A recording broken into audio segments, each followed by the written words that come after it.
নমস্কার, আপনারা দেখছেন বাংলা ব্রেকিং নিউজ 24। আমি অয়ন। আজ 12ই জুন 2026। আজকের এই বিশেষ বুলেটিনে আমরা জানব পশ্চিমবঙ্গের 10টি সবচেয়ে বড় এবং গুরুত্বপূর্ণ খবর।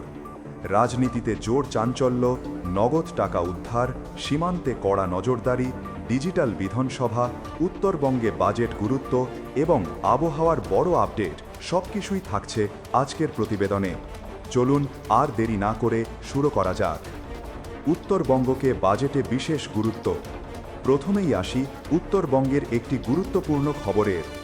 রাজ্যের আসন্ন বাজেটে উত্তরবঙ্গকে বিশেষ গুরুত্ব দেওয়ার ইঙ্গিত মিলেছে। শিলিগুড়িতে অনুষ্ঠিত প্রাক বাজেট বৈঠকে চা শিল্প, পর্যটন এবং অবকাঠামো উন্নয়নের ওপর বিশেষ জোর দেওয়া হয়েছে বলে জানা যাচ্ছে।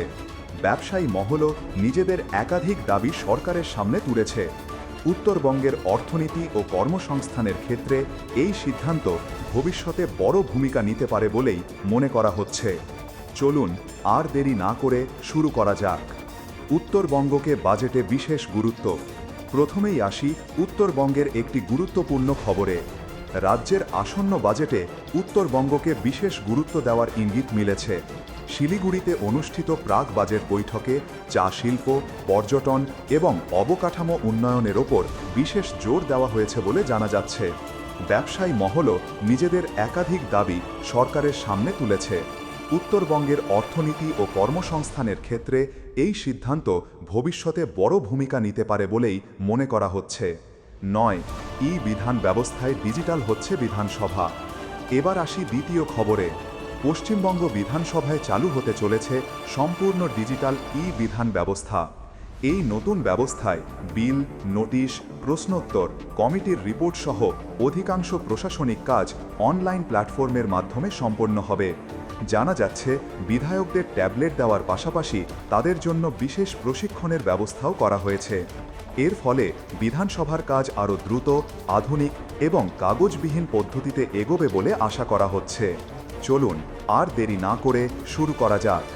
আদিবাসী কল্যাণে 126 কোটি টাকা। তৃতীয় খবরে আসি। রাজ্যে আদিবাসী উন্নয়ন প্রকল্পের জন্য 126 কোটি টাকার একটি বিশেষ তহবিল গঠন করা হয়েছে বলে জানা যাচ্ছে। এই অর্থ বিভিন্ন উন্নয়নমূলক প্রকল্প, অবকাঠামো, শিক্ষা, স্বাস্থ্য এবং বিশেষভাবে দুর্বল আদিবাসী গোষ্ঠীর কল্যাণে ব্যয় করা হবে। প্রশাসনের মতে এই উদ্যোগের মাধ্যমে প্রান্তিক মানুষদের আরও বেশি সরকারি পরিষেবার আওতায় আনা সম্ভব হবে। 7, সীমান্তে বাড়ছে নজরদারি। চতুর্থ খবরে সীমান্ত নিরাপত্তার বড় আপডেট। ভারত ও বাংলাদেশের মধ্যে সীমান্ত নিরাপত্তা আরও জোরদার করার সিদ্ধান্ত নেওয়া হয়েছে বলে জানা যাচ্ছে। দুই দেশের মধ্যে গোয়েন্দা তথ্য আদান প্রদান বাড়ানো, যৌথ টহল আরও শক্তিশালী করা এবং সীমান্তে নজরদারি করার বিষয়ে আলোচনা হয়েছে। এর সরাসরি প্রভাব পশ্চিমবঙ্গের সীমান্তবর্তী জেলাগুলিতে। সীমান্ত নিরাপত্তা ও অনুপ্রবেশ রোধে এই পদক্ষেপকে গুরুত্বপূর্ণ বলে মনে করা হচ্ছে। 6, শিল্প বিনিয়োগ নিয়ে নতুন বার্তা। এবার পঞ্চম খবরে আসি। পশ্চিমবঙ্গে ফের বড় শিল্প বিনিয়োগ আনার উদ্যোগ নিয়ে নতুন রাজনৈতিক ও অর্থনৈতিক আলোচনা শুরু হয়েছে। বিভিন্ন সূত্রে দাবি করা হচ্ছে রাজ্যে শিল্প ফেরানোর লক্ষ্যে বড় শিল্পগোষ্ঠীদের সঙ্গে যোগাযোগের চেষ্টা চলছে। বিশেষ করে টাটা গোষ্ঠীকে ঘিরে নতুন জল্পনাও শুরু হয়েছে। যদিও এই বিষয়ে সরকারি স্তরে বিস্তারিত নিশ্চিত তথ্য এখনও সামনে আসেনি, তবু শিল্পমহল এই বার্তাকে যথেষ্ট গুরুত্ব দিয়েই দেখছে। 5, তৃণমূল নেতা জাহাঙ্গীর খান গ্রেপ্তার। ষষ্ঠ খবরে রাজনৈতিক মহলে চাঞ্চল্য ছড়ানো একটি ঘটনা। তৃণমূলের প্রভাবশালী নেতা জাহাঙ্গীর খানকে নেপাল সীমান্তের কাছ থেকে গ্রেপ্তার করেছে পশ্চিমবঙ্গ পুলিশ, এমনটাই বিভিন্ন সূত্রে জানা যাচ্ছে। এই গ্রেপ্তারের পর রাজ্য রাজনীতিতে নতুন করে আলোচনা শুরু হয়েছে। ঠিক কী অভিযোগে এই গ্রেপ্তার এবং তদন্ত কোন দিকে এগোচ্ছে সেদিকেই এখন নজর রাজনৈতিক মহল থেকে প্রশাসনের। 4, অভিষেক বন্দ্যোপাধ্যায়কে দীর্ঘ জিজ্ঞাসাবাদ।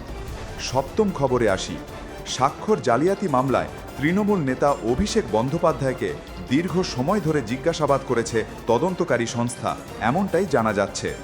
একই সঙ্গে তৃণমূলের একাধিক অফিসেও তল্লাশি চালানো হয়েছে বলে খবর। এই ঘটনাকে ঘিরে রাজ্যের রাজনৈতিক অঙ্গনে নতুন উত্তেজনা তৈরি হয়েছে। তবে তদন্ত এখন চলছে এবং সরকারিভাবে পরবর্তী পদক্ষেপের দিকে এখন সকলের নজর। ৩. স্কুলের ঘর থেকে উদ্ধার ১.৭৭ কোটি টাকা। এবার অষ্টম খবরে আসি, যা আজকের অন্যতম চাঞ্চল্যকর ঘটনা। উত্তর ২৪ পরগনার কাঁচরাপাড়ার একটি বেসরকারি স্কুলের তালাবদ্ধ ঘর থেকে ১,৭৭,০০,০০০ টাকা নগদ উদ্ধার করেছে পুলিশ। অর্থের উৎস নিয়ে ইতিমধ্যেই তদন্ত শুরু হয়েছে এবং সংশ্লিষ্টদের জিজ্ঞাসাবাদ করা হচ্ছে বলে জানা যাচ্ছে। এত বিপুল পরিমাণ নগদ উদ্ধার হওয়ায় এলাকায় ব্যাপক চাঞ্চল্য ছড়িয়েছে। এই টাকার উৎস, উদ্দেশ্য এবং এর সঙ্গে আর কারা জড়িত তা এখন তদন্তের মূল বিষয়। ২. তৃণমূলে বড় ভাঙনের জল্পনা। নবম খবরে আসি, আর এখানেই বাড়ছে রাজনৈতিক উত্তাপ। তৃণমূল কংগ্রেসের ভিতরে বড় ধরনের ভাঙনের জল্পনা আরও জোরালো হয়েছে। একাধিক সাংসদের বিদ্রোহ, রাজ্যসভার এক সাংসদের পদত্যাগের আলোচনা এবং আলাদা গোষ্ঠী গঠনের সম্ভাবনা নিয়ে রাজনৈতিক মহলে তীব্র জল্পনা শুরু হয়েছে। যদিও দলের তরফে এই ধরনের দাবিকে আনুষ্ঠানিকভাবে স্বীকার করা হয়নি, তবু পরিস্থিতিকে অনেকেই রাজ্যের সাম্প্রতিক সময়ের অন্যতম বড় রাজনৈতিক সংকট হিসাবে দেখছেন। ১. আজকের সবচেয়ে বড় খবর। আজকের সবচেয়ে বড় এবং শিরোনামে থাকা খবর। বিভিন্ন সংবাদ সূত্রের দাবি, তৃণমূল কংগ্রেসের ২০ জন লোকসভা সাংসদ স্পিকারের কাছে পৃথক গোষ্ঠী হিসাবে স্বীকৃতি চেয়ে আবেদন করেছেন। একই সঙ্গে তারা এনডিএকে সমর্থনের ইঙ্গিত দিয়েছেন বলে দাবি করা হচ্ছে। যদি এই পরিস্থিতি রাজনৈতিকভাবে আরও এগোয়, তাহলে পশ্চিমবঙ্গের রাজনীতিতে এটি সাম্প্রতিক সময়ের সবচেয়ে বড় পরিবর্তনগুলির একটি হয়ে উঠতে পারে।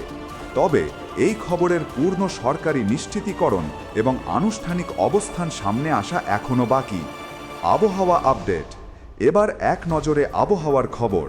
আবহাওয়া দফতরের পূর্বাভাস অনুযায়ী উত্তরবঙ্গের একাধিক জেলায় ঝড় বৃষ্টি এবং বজ্রবিদ্যুতের সম্ভাবনা রয়েছে। দক্ষিণবঙ্গেও কয়েকটি জেলায় বিচ্ছিন্ন বৃষ্টির সম্ভাবনা দেখা যাচ্ছে। যাদের বাইরে বেরোনোর পরিকল্পনা রয়েছে, তারা আবহাওয়ার আপডেট দেখে তবেই বেরোন। বিশেষ করে বজ্রবিদ্যুতের সময় খোলা জায়গায় না থাকাই ভালো। এই ছিল আজকের পশ্চিমবঙ্গের 10টি সবচেয়ে বড় এবং গুরুত্বপূর্ণ ব্রেকিং নিউজ। রাজনীতির বড় জল্পনা, তদন্ত, নগদ টাকা উদ্ধার, সীমান্ত নিরাপত্তা, ডিজিটাল বিধানসভা থেকে আবহাওয়ার সতর্কতা, সব মিলিয়ে আজকের দিনটিও ছিল যথেষ্ট ঘটনাবহুল। ভিডিওটি যদি আপনাদের ভালো লেগে থাকে, তাহলে অবশ্যই একটি লাইক করুন, বন্ধুদের সঙ্গে শেয়ার করুন এবং বাংলা ব্রেকিং নিউজ 24 চ্যানেলটি সাবস্ক্রাইব করতে ভুলবেন না। আমি অয়ন আজকের মতো বিদায় নিচ্ছি। সবাই ভালো থাকুন, সুস্থ থাকুন। নমস্কার।